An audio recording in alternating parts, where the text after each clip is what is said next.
Ya, ciao. Kita kembali lagi masih di kata-kata Mustafa, membahas tentang sesuatu yang ada di sekitar kalian tapi kalian tidak akui keberadaannya. Dan kita kembali membahas tentang agnostisme, bahwa agnostik bukan agama. Dan kali ini adalah topiknya kesalahpahaman. Bahwa saya melihat ada yang harus memang lebih kembali diperjelas bahwa agnostik tidak bisa disamakan dengan atau disamaratakan dengan agama, dan agnostik juga tidak bisa disejajarkan atau maknanya disamakan dengan ateis dan juga deis, karena memang ateis, agnostik dan deis punya pemahaman yang berbeda-beda di antara mereka ya. Dan ya sumber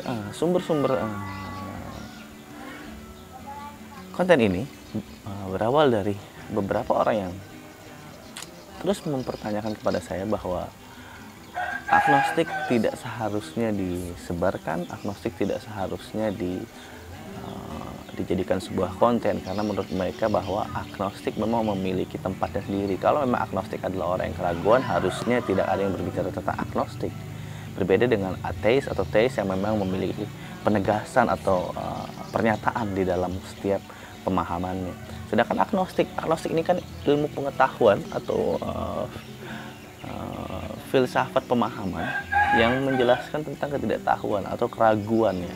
Artinya ya banyak orang yang bilang ya agnostik ini harusnya disimpan untuk diri sendiri saja gitu ya, karena agnostik ini bisa juga ditempatkan sebagai fase dari seseorang dalam menjalani kehidupan yang mainstreamnya adalah orang harus beragama. Sedangkan kalau dia jadi ateis akan ada pergesekan atau bahkan mungkin ada pertentangan di lingkungan yang khusus bila dia hidup di daerah yang memang mengedepankan paham agama atau paham beragama. Sedangkan kalau dia menjadi deis, dia tetap akan dianggap sebagai ateis karena dia tidak mengagungkan agama gitu ya. Dan dia walaupun dia mempercayai Tuhan tapi dia tidak mempercayai agama kan gitu kan. Jadi memiliki penegasan dan pernyataan yang berbeda. Sedangkan agnostik adalah ketidaktahuan yang kalau orang bilang ya saya tidak tahu ya sudah gitu ya kan. Ya artinya dia ada di posisi ambigu yang posisinya bisa tetap beragama dan posisi bisa juga bahkan mempertanyakan eksistensi Tuhan yang diarahkan menjadi ketidakpercayaan terhadap Tuhan gitu ya. Tapi jelas menurut saya seperti ini. Peran agnostik dalam kehidupan harus dinyatakan juga bahwa memang pernyataan ini muncul terhadap perlawanan dalam sejarah genotisme. Bila menelaah sejarahnya gitu ya, di dahulu kala saat agnostik belum nyata sebagai perwujudan yang diabsahkan gitu ya, orang hanya tahu gnosticism. Sama saat orang berbicara bahwa kita ini semua deis Nasrani mungkin, deis Islam, deis Buddha, deis Hindu, maka harus ada A-nya atau perlawanan dari, atau ya bukan perlawanan, lawan kata dari makna itu sendiri gitu ya.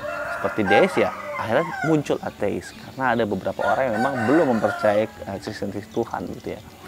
Kalau ada gnosticism, karena pada saat itu orang hanya mengetahui ada gnosticism, bagaimana kita mengetahui ilmu pengetahuan berdasarkan aspek-aspek yang sudah tercipta, maka harus ada agnosticism. Dan ya agnosticism ini bisa menjadi sebuah proses, bisa menjadi sebuah strata di antara manusia. Tapi tentunya menurut saya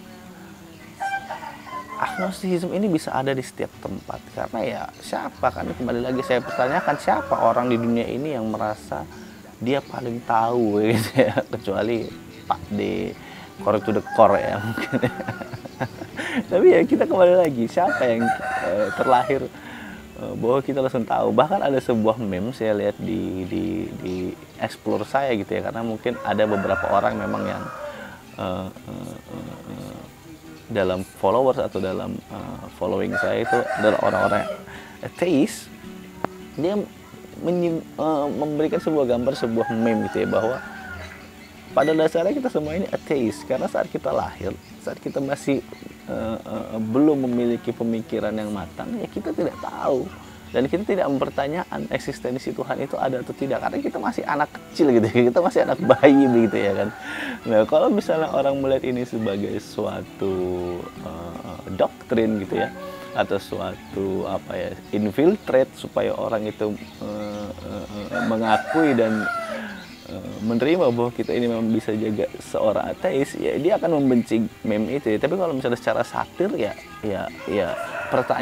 pertanyaan atau jawabannya adalah, pertanyaan dan jawabannya adalah ya kita semua tidak tahu secara absolut apa yang benar-benar terjadi di dunia ini gitu ya. Saat kita baru dilahirkan ataupun saat nanti kita mati, kita tidak tahu banyak hal tentang itu ya, dan tidak semua orang bisa memahami itu berdasarkan kepercayaan saja gitu ya. Karena menurut saya ya saya pun akhirnya mempertanyakan, bila memang ada sebuah kebencian untuk menuju ke surga seperti pernyataan di konten saya sebelumnya ya, bila ada sebuah pernyataan yang menyiratkan kebencian untuk menuju surga, artinya surga itu tidak maha sempurna seperti apa yang Tuhan ciptakan dan apa seperti kita semua percaya bahwa Tuhan itu maha sempurna gitu ya. Karena menurut saya kesempurnaan Tuhan itu tidak bisa disisipkan dengan kebencian. Artinya kalau Tuhan masih bisa membenci, ya Tuhan tidak maha sempurna begitu ya. Itu menurut saya, atau mungkin menurut banyak orang yang memang menggunakan akal sehatnya. Tapi kalau misalnya orang mengatakan oh enggak, karena begini tuh, zaman dulu itu ya, zaman dulu itu pernah ada sebuah pertanyaan seperti ini, apakah Tuhan juga menciptakan kejahatan gitu ya. Lalu banyak nih ahli-ahli agama yang ikut menjelaskan bahwa oh enggak, karena kejahatan itu tercipta, ada yang bilang tercipta sendiri, ada yang bilang diciptakan oleh makhluk ciptaannya Tuhan gitu ya. Lalu apakah Tuhan membenci kejahatan itu sendiri? Nah, jawabannya pasti akan banyak datang dari jawaban-jawaban ambigu gitu ya. Jadi ya kita nggak tahu, kalau memang Tuhan maha sempurna ya dia tinggal binasakan kejahatan itu gitu kan ya. Tapi kan masih akan ada jawaban-jawaban filsafat, jawaban-jawaban teologi yang secara entah ambiguistik atau dianggap sudah absolut menjelaskan pernyataan bahwa tidak seperti itu begitu ya. Itu juga kenapa saya jelaskan bahwa orang-orang yang beragama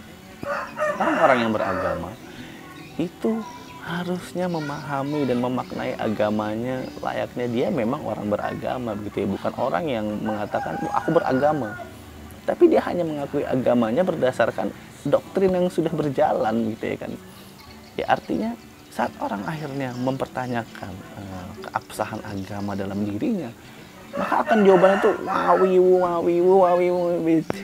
Dan sekali lagi ya, saya menjelaskan agnostisme bukan untuk mengkritisi sebuah agama, bukan untuk mengkritisi Tuhan, karena banyak juga nih DM yang masuk, komen yang masuk bahwa posisi agnostik atau posisi konten saya itu hanya untuk dibuat mengkritisi gitu ya, mengkritisi Tuhan, mengkritisi agama gitu. Sebenarnya tidak, semua kembali lagi ke manusianya.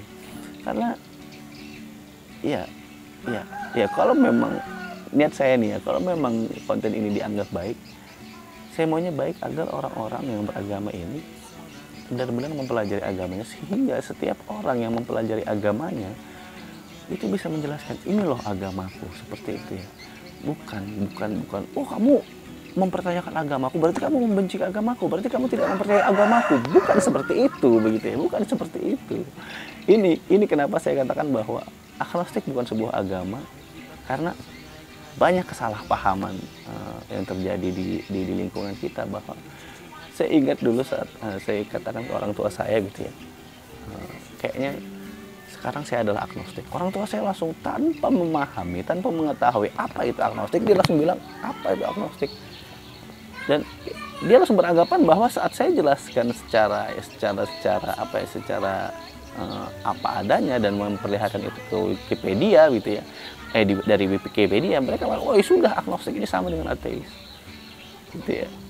Sehingga ya konten saya seperti ini harus tetap ada agar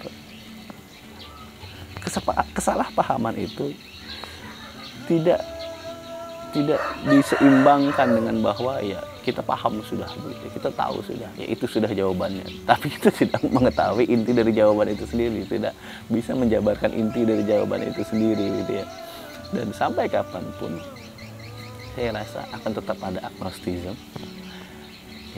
Ya kecuali kita semua sudah berada di satu titik, apa yang kita mau sudah ada jawabannya gitu. Dan jawabannya itu bukan lagi jawaban sebuah hipotesa, jawaban yang dipaksakan untuk dipercayai gitu ya, dan juga bukan jawaban yang masih akan menimbulkan pertanyaan yang lainnya gitu ya. Dan kita tidak tahu kapan, dan itulah fungsinya. Mungkin Tuhan menciptakan free will di dalam diri kita agar free will yang dititipkan kepada kita ini digunakan untuk berpikir, digunakan untuk belajar, dan digunakan untuk sesuatu yang lebih berguna lagi untuk kehidupan kita. Ciao.